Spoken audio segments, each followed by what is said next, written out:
The photograph appears harmless at first glance, even warm.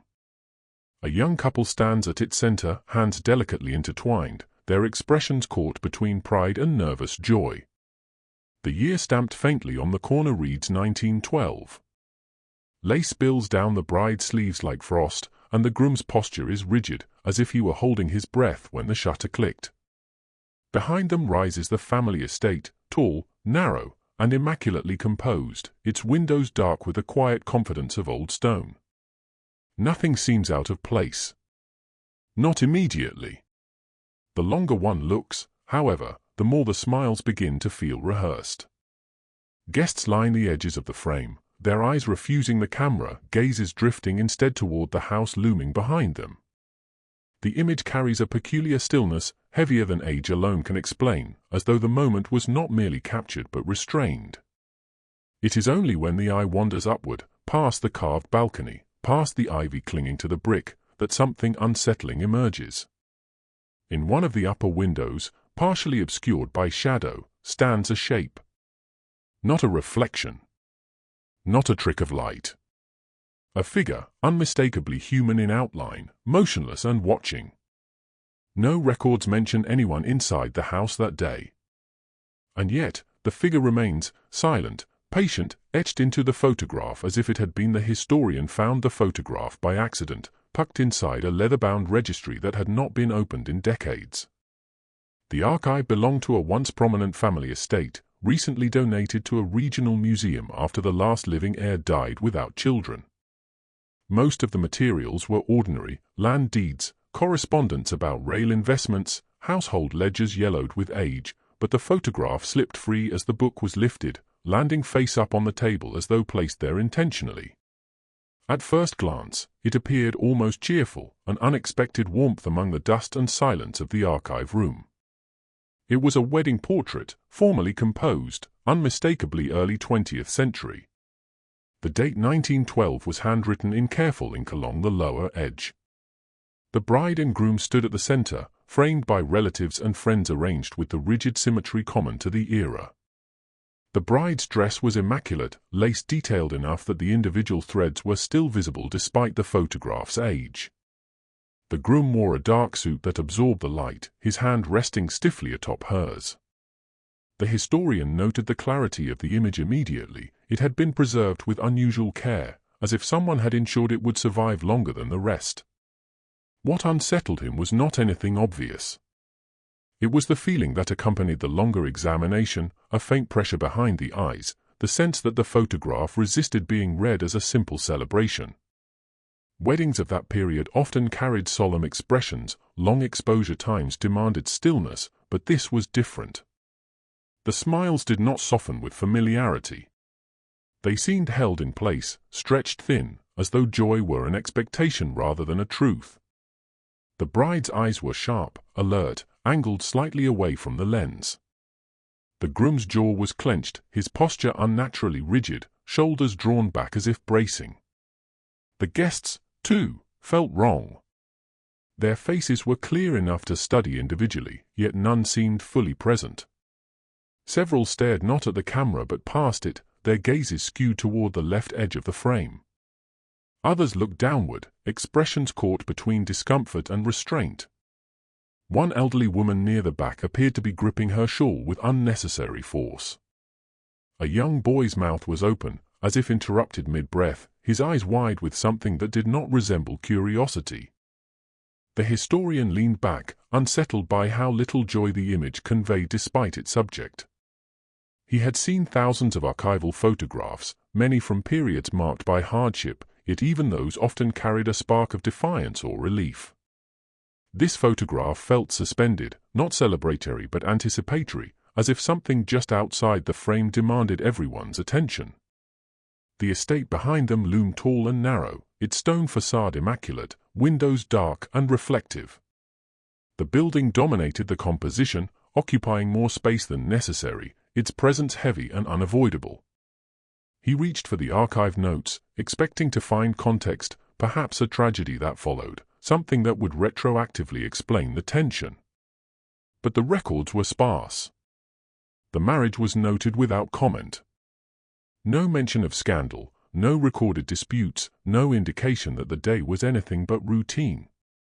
The estate itself was described as vacant at the time, the family having temporarily relocated during renovations.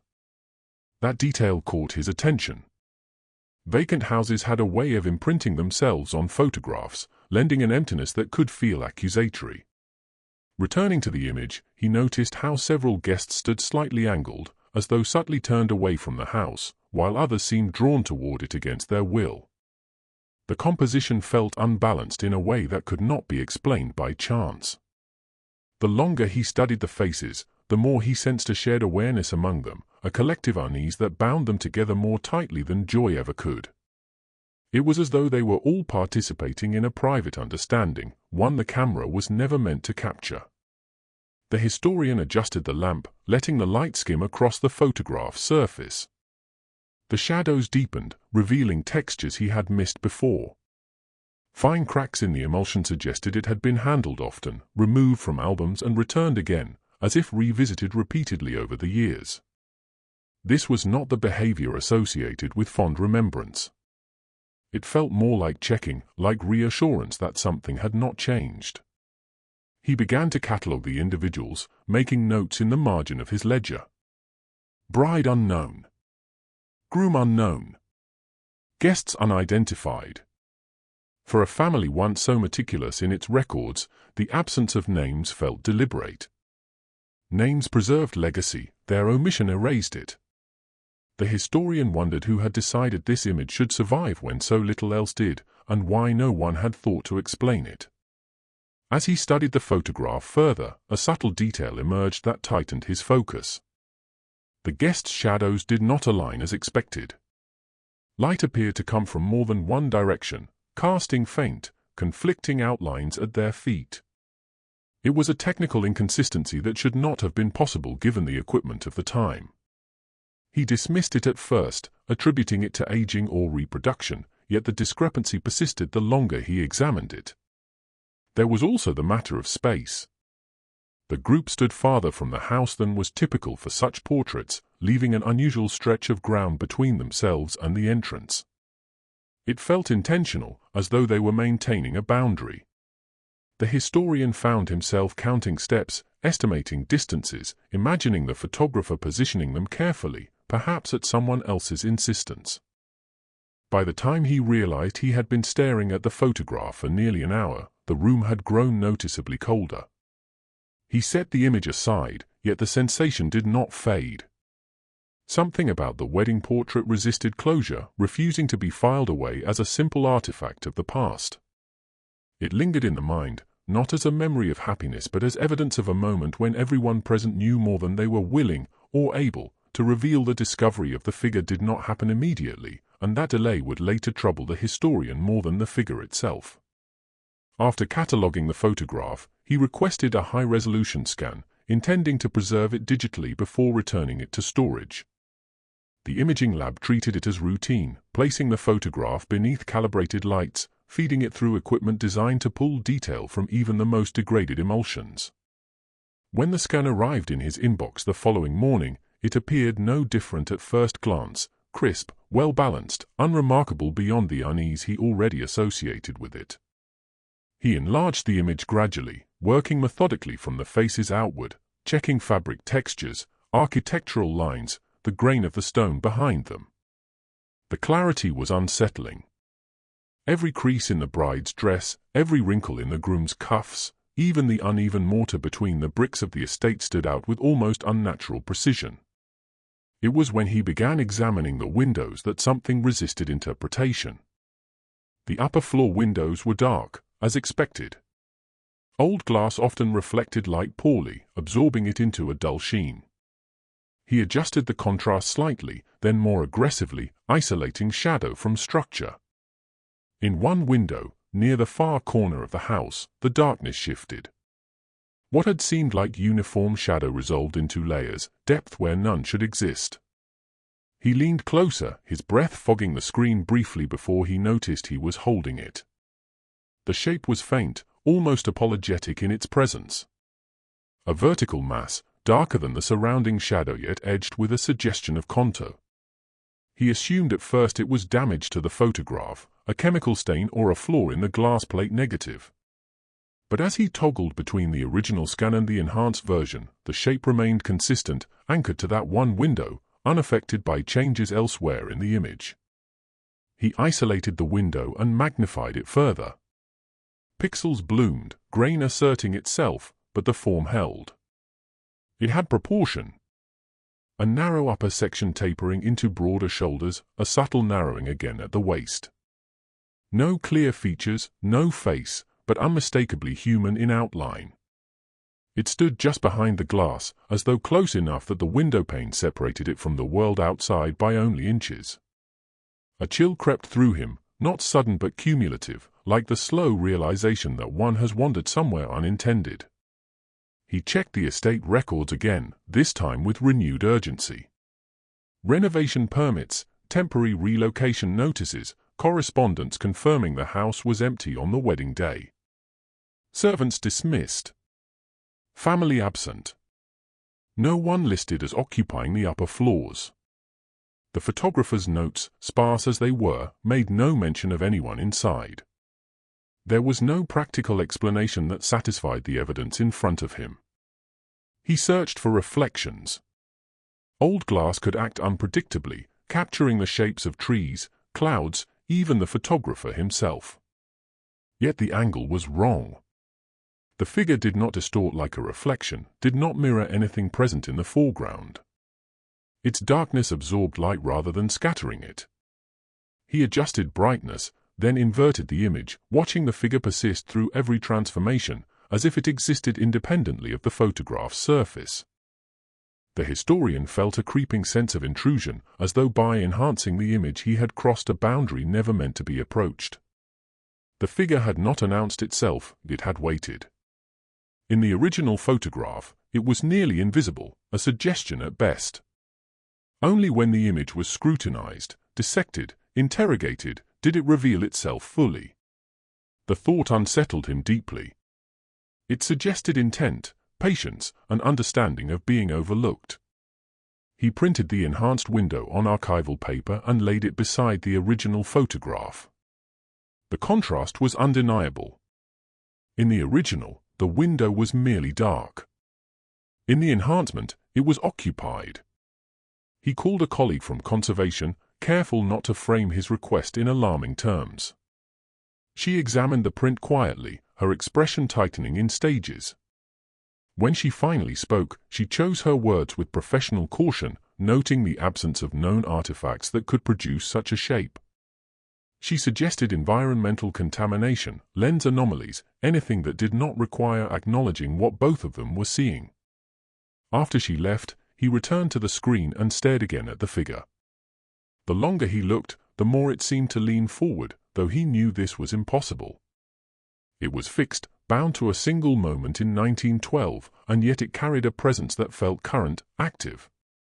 He became aware of the room around him, the hum of fluorescent lights, the distant echo of footsteps in the corridor, and felt an irrational urge to turn, to confirm he was alone.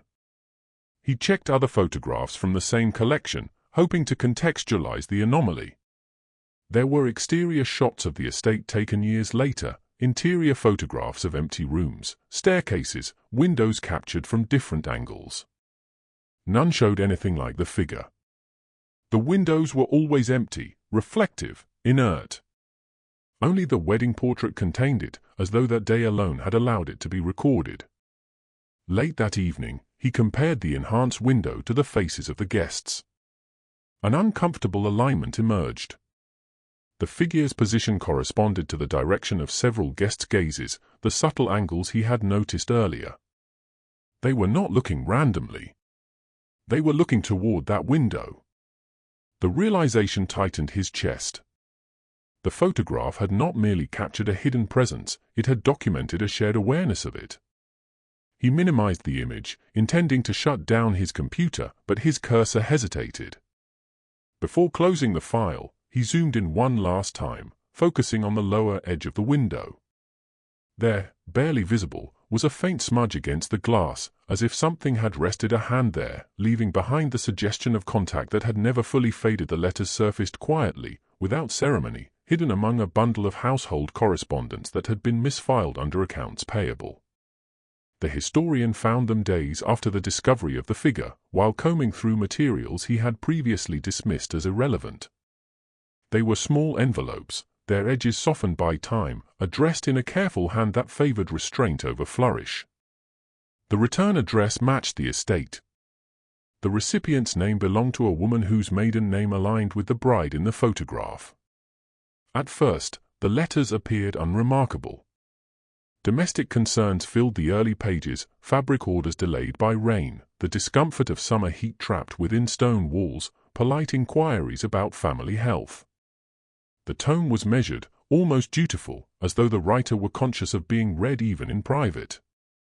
Yet beneath the surface of these ordinary details ran a current of unease that grew stronger with each page, subtle at first, then impossible to ignore. In one letter, dated 3 weeks before the wedding, the bride mentioned difficulty sleeping.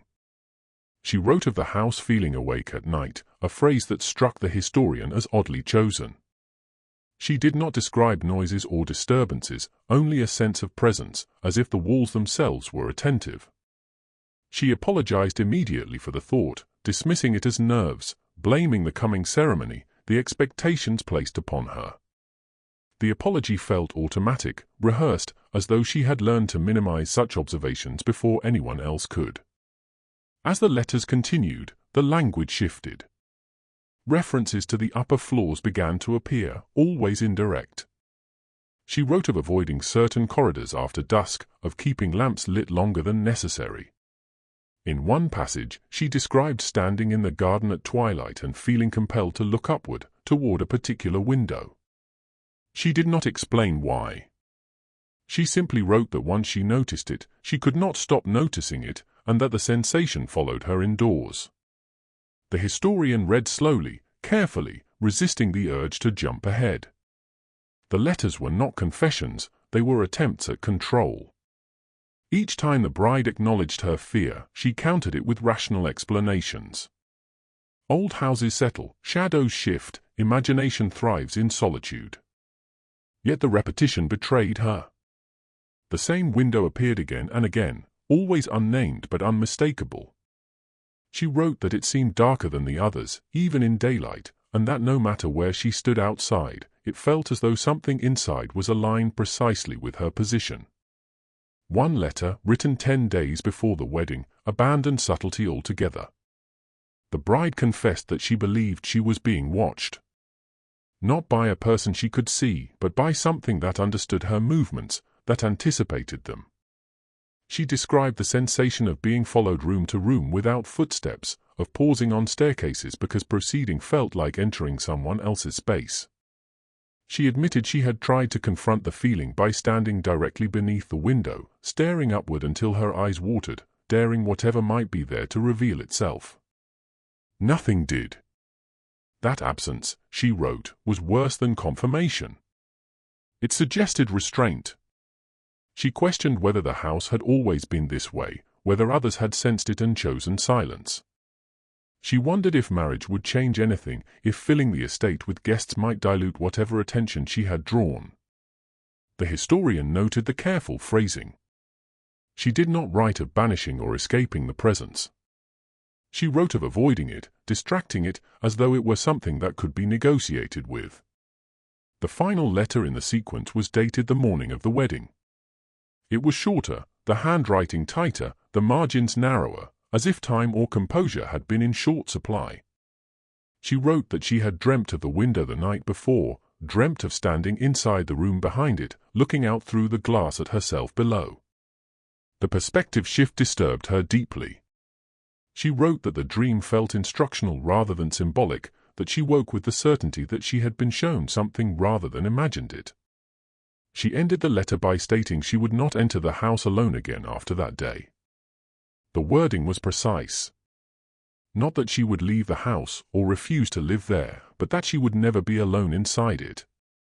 The historian underlined the sentence, struck by how deliberate it was. It suggested acceptance rather than fear, a rule established to maintain equilibrium. Nowhere in the letters did she accuse anyone. There was no mention of madness, no pleas for help. Instead, there was an assumption that what she experienced was unchangeable, a feature rather than an anomaly. She adjusted her behavior accordingly, altering routines, avoiding spaces, shaping her life around an unseen boundary. The historian found this more unsettling than panic would have been. Fear seeks resolution. Adaptation implies permanence. He cross-referenced the dates with the photograph. The final letter's date matched the day the image was taken. The timing tightened something in his chest. The bride had known, at least in part, what would be captured. She had stood before the estate aware of that window, aware of the gaze it represented. The historian returned to the enhanced image, studying the faint figure again, this time with the letter's context in mind. The figure no longer felt accidental. It felt acknowledged. As he reread the letters, a final detail emerged that he had initially overlooked. In the margins of 2 pages were faint impressions, as though the pen had pressed harder than necessary on certain words. When held to the light, the indentation spelled out a phrase the ink itself never carried, a repetition written into the paper rather than upon it. It sees me first. The deaths did not announce themselves as a pattern at first. They were scattered across months, then years, recorded in separate ledgers, buried in parish registries and municipal reports that the historian consulted only out of thoroughness. It began with a single name from the wedding guest list, a cousin on the groom's side, found in a coroner's log less than 4 months after the ceremony. Cause of death was listed as accidental, fell from an upper landing while visiting relatives.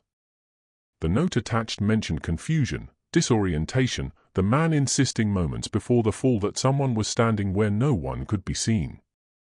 At the time, the historian marked it as coincidence. The second death occurred before the year's end.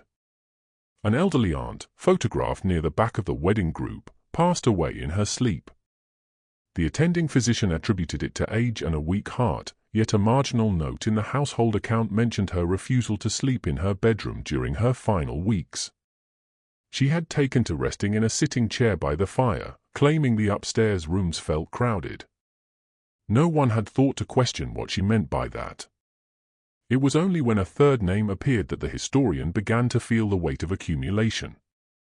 A childhood friend of the bride, unmarried, living several towns away, died suddenly after a prolonged illness that no doctor could fully diagnose.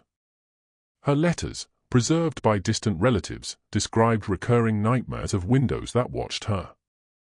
She wrote of waking with the certainty that she had been observed for hours, that sleep had offered no refuge. The phrase repeated itself across multiple pages, unprompted, unembellished, "I am being watched." The historian spread the records across his desk, aligning dates, tracing connections. Within a year of the wedding, 5 guests were dead. Within 2, there were 8.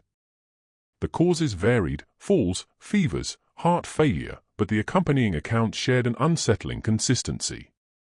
Sleeplessness. Anxiety focused upward, toward ceilings, upper floors, unseen vantage points. Several had altered their homes, sealing off rooms, covering windows, rearranging furniture to avoid certain sightlines. One man, a business associate of the groom, had reportedly nailed shutters closed on the 2nd floor of his house, despite protests from his family. He claimed the view unsettled him, though the property overlooked nothing but fields. When questioned by a neighbor shortly before his death, he said only that he preferred not to give it a place to look from. The historian felt an unease deepen with each file he reviewed. These were not people who had lived together or shared prolonged contact after the wedding. They had dispersed, returned to separate lives, carried whatever they had witnessed into different environments. And yet the language they used to describe their distress converged with alarming precision. Always observation. Always height. Always the sense of being singled out. He searched for alternative explanations. Mass hysteria. Shared stress. The psychological aftershocks of some unrecorded incident. But no catastrophe had been documented on the wedding day. No fire, no violence, no public scandal. The photograph itself was the only artifact that hinted at disruption, and even that did so quietly, indirectly. One record disturbed him more than the rest. A police report concerning a woman who had been seated near the bride in the photograph, her face turned slightly away from the camera. She had been found standing in the street at night, staring up at the windows of her own house. When approached, she asked the officers whether they could see it too. She did not specify what it was. She simply repeated that it had followed her home from somewhere she could no longer remember clearly. She died days later after refusing food or rest, her final words recorded by a nurse as a plea to lower the curtains. The historian noticed that none of the guests had lived to old age. Those who survived beyond the first year did not survive the second. Death, when it came, seemed less important than what preceded it. The accounts described erosion rather than sudden collapse, a gradual narrowing of life as the victims reorganized themselves around an unseen presence. They withdrew, avoided company, declined invitations that would place them in unfamiliar houses. Many had stopped attending social gatherings entirely, as though fearing new spaces might offer new vantage points. He turned his attention to the bride and groom. The groom's death certificate listed pneumonia 2 years after the wedding, contracted during a winter that claimed many lives. Yet a note from the attending doctor mentioned the man's persistent insistence on sleeping downstairs, even when his condition worsened. The bride outlived him by only months. Her death was attributed to exhaustion following a prolonged period of nervous distress. There were no detailed records of her final days, but a single letter from a distant relative stated she had kept every window in her house covered, regardless of season, regardless of light. The historian felt a growing certainty that the deaths were not incidental. They were not punishments or accidents in the conventional sense. They were consequences of attention. The wedding had gathered people together under a shared gaze, had placed them within the field of something that noticed them collectively before separating them again. Once noticed, they could not return to anonymity. He returned again to the photograph, to the alignment of faces and shadows. He imagined the guests standing there, aware at some level of being seen from above, of something marking them without touch. The figure in the window did not need to follow them physically. It only needed to remember them. As he compiled his notes, the historian realized that none of the death records mentioned fear of death itself. The fear described was always secondary, focused on observation, on exposure. They feared not dying, but being seen in the moments before it, being acknowledged by something that did not intervene, did not comfort, only watched and waited. The realization did not arrive as a single revelation but as a series of small resistances that accumulated until denial became impossible. The historian first suspected something was wrong with the way the photograph behaved while reviewing it late one night, long after the building had emptied. He minimized the file to consult his notes, then reopened it, expecting the familiar arrangement of faces and stone. Instead, the screen hesitated, loading longer than it should have, as though the image required more time than its size warranted. When it finally appeared, the window drew his attention immediately, not because it had changed, but because it seemed to be waiting for him to look there. He told himself this was fatigue, the mind's tendency to impose narrative on coincidence. Still, he began to test the image, reopening it repeatedly, sometimes after hours, sometimes after days. Each time, the figure was present, consistent in form yet subtly altered in impression. It never moved position, never shifted location within the window, but its clarity varied depending on when and how it was viewed. On mornings, after sleep, it appeared faint, almost apologetic. At night, especially after prolonged focus, it sharpened, the outline more decisive, the darkness deeper. What unsettled him most was that the changes did not correspond to edits or enhancements. He could close the program entirely, reopen it without adjusting a single parameter, and still the figure's presence felt different. This should not have been possible. A digital image was static, immune to mood or circumstance.